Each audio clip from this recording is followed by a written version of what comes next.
Students, आज हम बात करने जा रहे हैं एसएफएस स्कीम की, यानी सेल्फ फाइनेंसिंग स्कीम की। और मुझे पता है कि मैं बहुत लेट हो चुकी हूँ ऑलरेडी ये वीडियो बनाने के लिए, because tomorrow is the last date. 11 को आखिरी डेट है जिस पर आप अपना एसएफएस का फॉर्म सबमिट कर सकते हैं। लेकिन अगर इस वीडियो से कुछ कैंडिडेट्स को हेल्प हो जाती है, so it is going to be really helpful for me also. Okay, तो चलिए सबसे पहले मैं आपको बता दूं ये है क्या, इस स्कीम में होता क्या है। तो बेसिकली अगर सबसे पहले नीचे आ जाइए आप, इसमें होता ये है कि आपको एडमिशन दिया जाता है जिसका फाइनेंस आपको खुद उठाना पड़ता है। ठीक है, तो आप कहेंगे क्या जो रेगुलर कैंडिडेट्स का एडमिशन होता है उनका फाइनेंस कौन उठाता है? तो ऐसा है कि हमें ट्यूशन फीस नहीं देनी पड़ती रेगुलर स्टूडेंट्स को, हमसे विद्यालय विकास निधि ली जाती है। ठीक है, that is around 5000 rupees per year. Okay, so वो हमसे ली जाती है, बाकी हमसे ट्यूशन फीस नहीं ली जाती। ठीक है, और बॉयज़ से ट्यूशन फीस ली जाती है। ठीक है, गर्ल्स से नहीं ली जाती है। तो एसएफएस स्कीम के तहत क्या होता है कि एलिजिबिलिटी क्राइटेरिया सबसे पहले हम इसका समझ लेते हैं कि कैंडिडेट्स जो हैं, सबसे पहले आपने अपना जो 11th का एंट्रेंस होता है एमयू का, वो आपने दिया होगा, जिसके एडमिशन्स भी हो चुके हैं। ठीक है, साइंस और आर्ट्स दोनों का। उसके अंदर आपने कम से कम 15% मार्क्स आपके आए हों, बस ये इतनी सी एलिजिबिलिटी कंडीशन है। 15% मार्क्स आपके आए हों, यानी कि 100 नंबर का पेपर था तो आपने 15 सवाल ठीक किए हों, बस इतनी सी डिमांड है। आर्ट्स में भी और साइंस में भी, दोनों में सेम डिमांड है। एक थोड़ा सा पेच इसमें यह है कि अगर मान लीजिए आपने फॉर्म भरते टाइम खाली डिप्लोमा इंजीनियरिंग का फॉर्म भरा था, आपने साइंस 11th साइंस को कट कर दिया था, तो वहाँ पे ये एसएफएस स्कीम जो है वो ख़त्म हो जाती है। अगर आपको ये पॉइंट समझ में ना आया हो तो मुझे कमेंट में बताइएगा, मैं इस पर दोबारा फिर आपको बताऊँगी। वैसे तो कल लास्ट डेट है इसकी।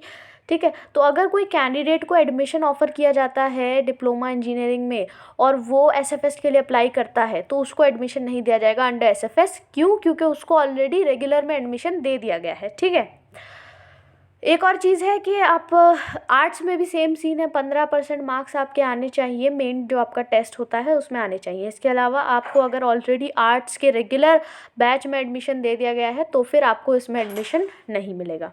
ठीक है, एसएफएस मोड में, सेल्फ फाइनेंसिंग स्कीम मोड में आपको एडमिशन नहीं मिलेगा। हॉस्टल अकोमोडेशन इसमें नहीं मिलता है, बिल्कुल भी नहीं मिलता है।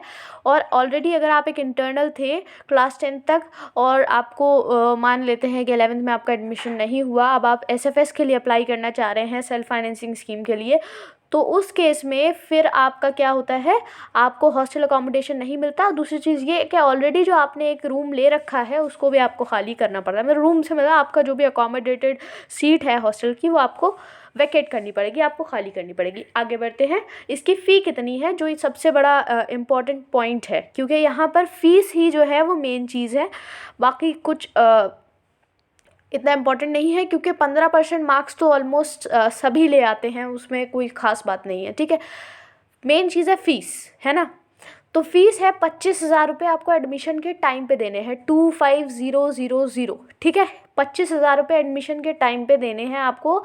और हो सकता है यूनिवर्सिटी इसके लिए अलग से नोटिफिकेशन भी निकाले, लेकिन आप 25,000 तो अभी से लेकर चलिए कि आपको एडमिशन के टाइम देने पड़ेंगे। इसका एडमिशन में कोई ऐसी खास लंबी चौड़ी भागदौड़ नहीं है। सिंपली आप फॉर्म भरेंगे, उसमें से जो भी कैंडिडेट सेलेक्ट होंगे जिनके 15% आ रहे होंगे, उस हिसाब से आपको एडमिशन दे दिया जाएगा। 25,000 फीस है। ठीक है, आपको इतना याद रखना है। क्लासेस कैसे होती हैं? तो क्लासेस आज से जब